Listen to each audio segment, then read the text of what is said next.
Hello everybody, hope you're having a wonderful day, and today I would like to share with you guys a little unpackaging. Now this is something that I got from Blade Binge, formerly known as NAF and I apologize in advance if I refer to it as NAF because that's what I dealt with for, ever since they started. It's an incredible platform. I have over 100 confirmed sales and I would assume happy customers since I've received no complaints. But yeah, let's go ahead and get into this. I'm gonna be using what I carried for work today. It's this guy. This is the Scout 3.5. It looks really gross and grimy, but that's because I did a custom anode job on it, and it's not the right combination of finish and ano work, and it's pretty to look at once it's clean and there's no natural hand oils. It's a really nice looking anode job, but when hand oils and stuff get on it, it looks like hot shit, and I'm not a fan of it. I will be redoing this. Yes, we will get into the unboxing real quick. I just want to show you what this thing is supposed to look like when it's all nice and clean. That's a little bit better. It looks a little faded still, but it was like a purpley bronze kind of look. A little bit inconsistent on this side, but whatever. I actually have washers in here. I got some Skiff thick washers, and believe it or not, between my videos, sometimes a whole week can pass by because, well, I am not made out of money, and creating content with a full-time plus job is a little difficult sometimes. So I've been running some thick washers in an experiment in many different models of different OEMs, different knives, different styles of deployment and all, to see if it's something that I actually like. And you know what? I've been very, very pleased with my findings, and I will be doing a second part video. I do have, you guys will have seen it by now, hopefully, but if you haven't heard of it, I have a video that should have been posted already. This is a Fair & Forge knife. I have a video that should have been posted already about a bunch of thick washers that I got, and also Skiff ceramic bearings that I got from the online shop and installed them in a butt ton of my knives. And now I've been very, very pleased with some of them, and other models I'm just like, hell no, there's no way I'm going to enjoy washers. This big knife, yeah, you know what? They're breaking in really well, and it's actually quite enjoyable. So, besides all that nonsense, we got a Fair & Forge knife. Now, it's not one of the budgety ones. It's kind of the mid-tier. The Stinger Tie, Nitro V, full titanium, no inlay, it's just full stonewash. Comes in a little pouch. This was sold as brand new in box or near brand new in box. So I'm expecting, damn near perfection. I doubt this thing was used much from the pictures. Now, they weren't the best quality pictures, but they were good enough for me to have a confidence enough and to actually make the purchase. This thing's a lot smaller than I thought it was gonna be, but you know what? I don't mind it as much. Let's go ahead and flip it. Oh, that's actually pretty nice. Disengage. Yeah, yep. This is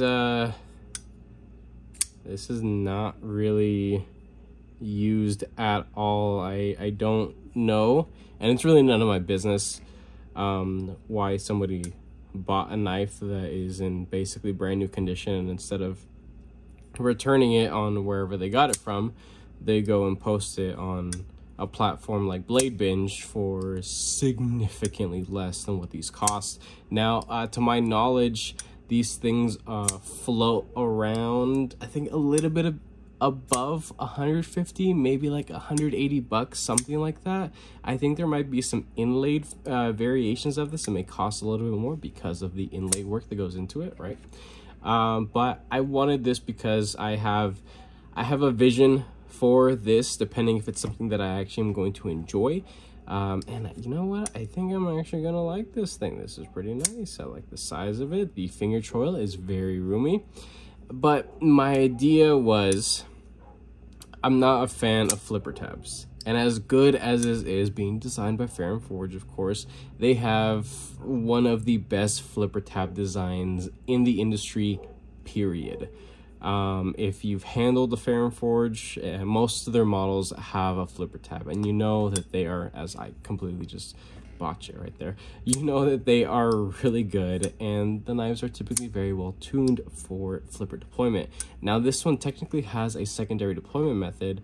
My nails are a little short and my skin's a little sensitive, but yeah, you know what, that reverse flick, that's pretty darn nice. It's the D10 is very well tuned for that. Let's see if I can thumb flick this.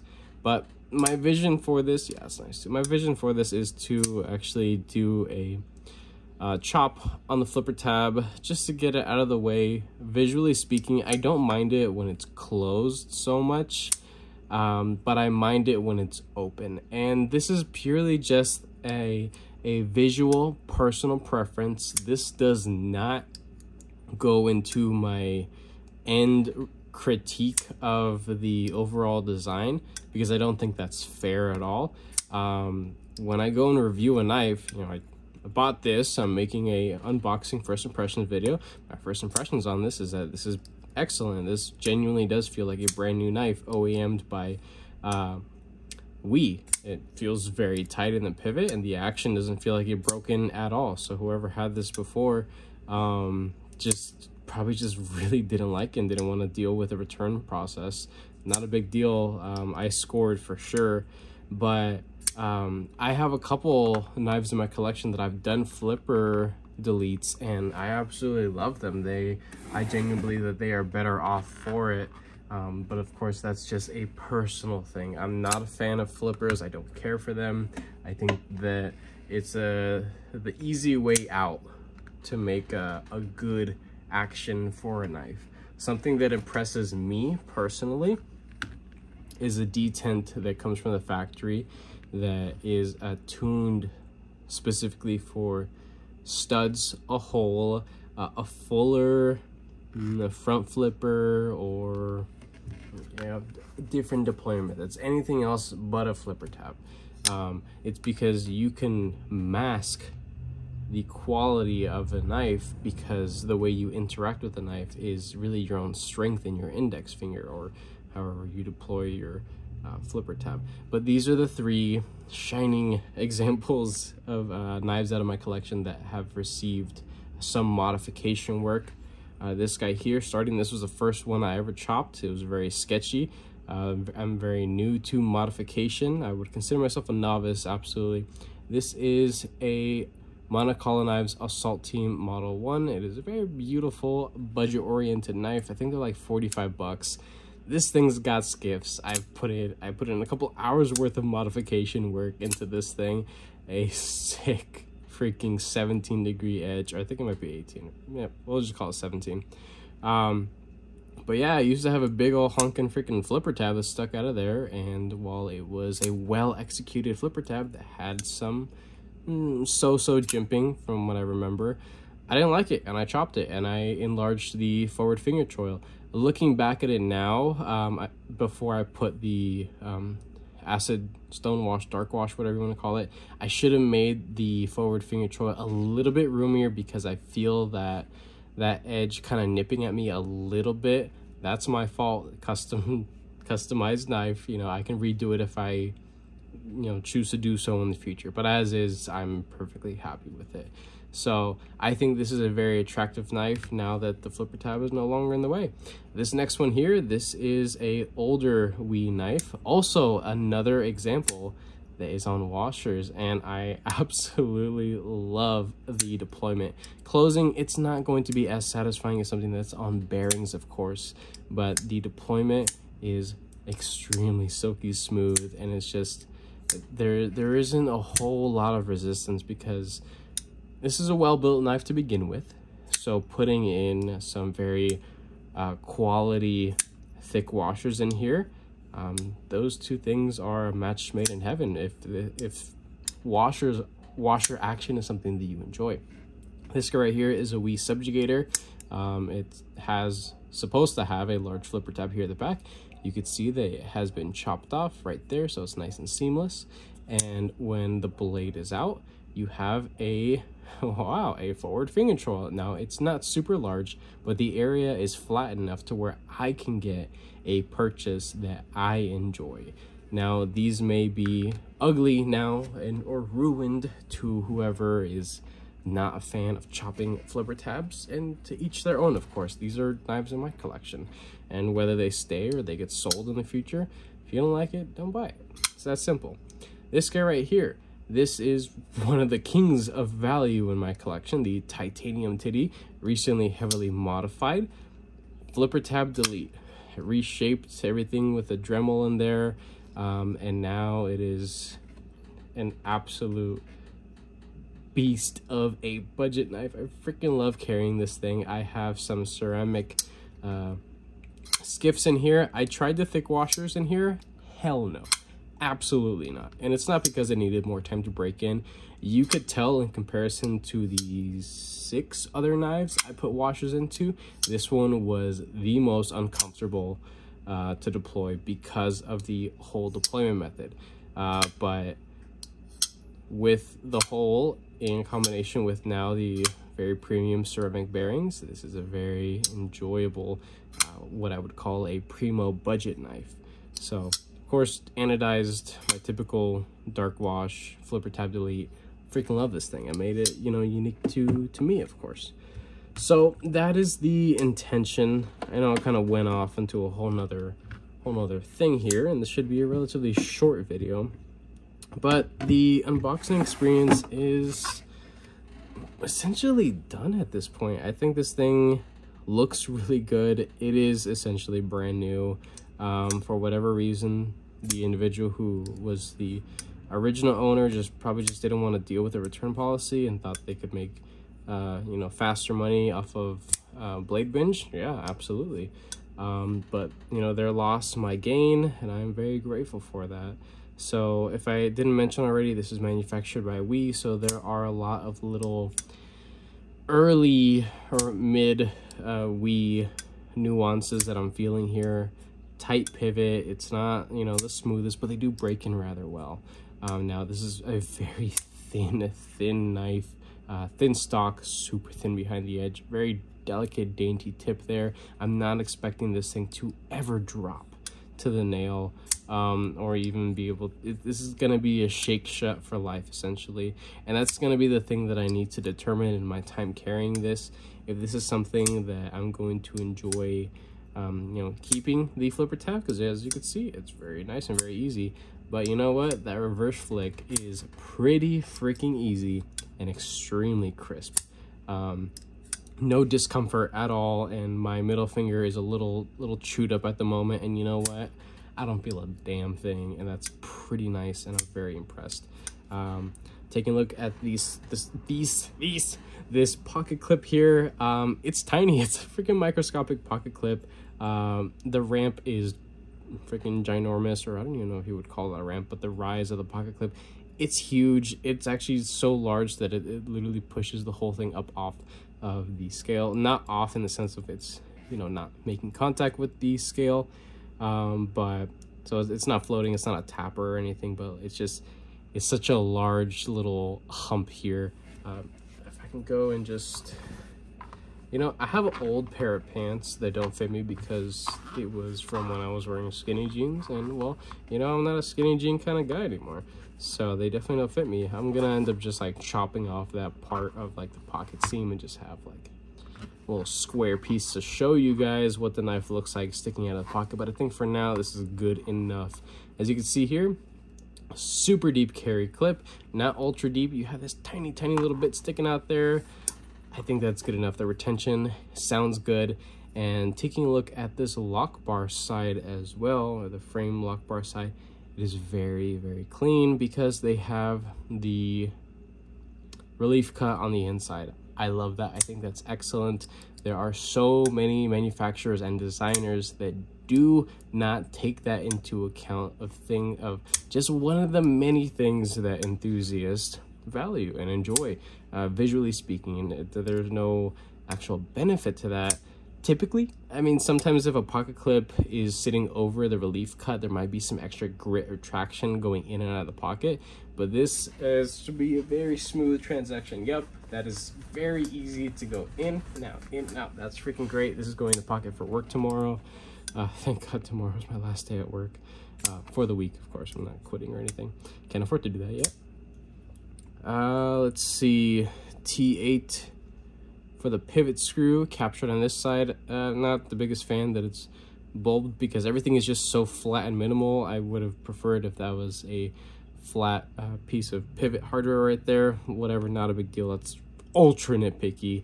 It looks like T6s for everything else. Not a fan of T6, but essentially very minimal hardware. You have this yeah, so everything here, there's nothing here of hardware. You just see the captured pivot, the Fair Forge logo right there. This is in Nitro V, as I mentioned before. The blade steel stamp, yep, should be right there. For things that are made by WE, it's usually like right there or like over here sometimes, but nice and out of the way. The blade is very sterile, very clean, as you can see. All of this is just a very simple stone wash, and I think that this is a wonderful platform to do some modification work. The clip should be steel. We can go ahead and check that real quick if I can find my magnet. That's the flashlight part. Yes, that is a steel clip. Everything else is a titanium, which is wonderful. The hardware on this should be steel as well. There's that. This does have a traditional stop pin right there at the back. So I'm going to have to be careful when doing a flipper tap delete, if that's something, of course, that I choose to do, to not remove an excessive amount of material, of course, because that's also the part where the actual knife locks up. You have a hardened steel insert with a detent inset into it, ceramic detent ball. This should have ceramic steel bearings, which I'm not 100% sure. And hopefully my phone does not overheat, because it's summertime now and my phone likes to get a little hot. But at this point, first impressions are pretty much done. I think it's a excellent knife, and I'm very excited to be carrying it in the coming weeks, I suppose. And then later on I'll come with a full review and my final thoughts, and then maybe in the future some modification content. But if you would like to stick around to see what the inside of this guy looks like, come along with me, and let's go ahead and strip this guy down. So I absolutely appreciate that the pivot is captured. I value that, absolutely. Now it's not D-shaped, so that's a wonderful way of getting the full surface contact of a cylindrical pivot, or the barrel, I suppose, versus a D-shaped or any other shaped. So you have the full surface contact versus a D-shape, but you still have the captured and ease of taking it apart because you have a captured pivot. Now these screws are probably going to roll away. Let me just set them off over here. And the pocket clip, one minimalistic hole for that freaking pocket clip. I love it. The screw is flat and the clip is inset into the scale. That is elite design work. This should pop right off. Yeah, there we go. So not a traditional backspacer. It's clamshelled. It's maybe just about a third of the length of the knife overall. And you can see here on the inside how simple and clean. No internal milling. This is already a significantly a super light knife. You have here, as you can see, if I can take this out, there is the captured pivot that is a full cylinder still, which is nice. Hardened steel races for the bearings. Stop pin, minimal wiggle. It feels standard for stuff from WE. And then you can see there the hardened steel insert over travel stop, ceramic detent ball. Let's take a look at this blade here. It's also a little floating pin, also adding some structural rigidity to, I guess, the bottom half of the knife. You can see here those wells to retain the bearings are nice and clean. The finish was applied to everything overall. There wasn't any after polishing or anything like that, but even the track for the bearings is very light. It's not super reflective. So yeah, I mean, this is essentially a brand spanking new knife, which I'm very happy about that. Check out that detent hole, a little dirty there. Nice and crispy, nice and clean, no gunk inside of there. It's not a pass-through, it's not like milled all the way through. Not a big deal. This is typically what we does anyway. And here is the track, of course. So I'm going to, at this point, clean it. I got some skiffs that this should fit. If anyone is interested, we can actually do a little test fit, but I won't be smacking this thing together on camera because this is already a long video. So we can go ahead and measure the pivot. It should be a 5, yep. So this is a 5mm pivot, and the bearings should probably be the 1/16. Yes, they are the 1/16. So 5mm, 1/16. If you want thick washers or skiff bearings, I highly recommend it. More often than not, I will say probably 7 to 8 out of 10 knives that you have and you put skiffs in, you will see a dramatic quality of life difference. Other ones, sometimes they just don't need it. But skiffs, their bearings or thick washers are very inexpensive, and I think are absolutely worth the tiny investment to get slightly better action. Now, this being a kind of older Wii, they're pretty tight to begin with, so I kind of gotta make my expectations realistic of the kind of quality of action I'm gonna get out of this long term. So that's pretty much it. I hope you guys enjoyed this video. If you did, go ahead and leave a like down below. If you are subscribed, thank you so much. I appreciate all your support and your patience, of course. If you are not subscribed, please consider subscribing because I have plenty more videos and content coming you guys this way. And with that being said, I hope you have a wonderful rest of your day.